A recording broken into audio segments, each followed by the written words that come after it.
இன்னைக்கு வந்து பாப்பாங்களுக்கு tiffin box என்னென்ன லஞ்ச் கொடுக்குறேன்னு பார்க்கலாம். இது வந்து தக்காளி கேரட்டும் போட்டு ஃப்ரைட் ரைஸ் மாதிரி செஞ்சுருக்கேன். நீங்கெல்லாம் சாப்பிட்டு வந்துருவீங்களா? எக்கை பாயில் பண்ணி உப்பு கொஞ்சம் மிளகாத்தூள் போட்டு ஃப்ரை மாதிரி பண்ணி வச்சிருக்கேன். ஆளுக்கு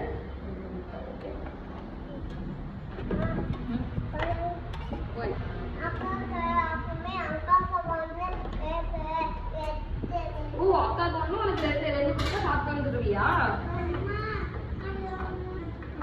ஸ்நாக்ஸ்க்கு வந்து பன்ல வந்து பட்டர் பன் மாதிரி செஞ்சு வச்சுக்கேன். இதுல வந்து கொஞ்சம் பால் ஊற்றி சக்கரை போட்டு செஞ்சீங்கன்னா டேஸ்ட் வந்து ரொம்ப சூப்பராக இருக்கும்.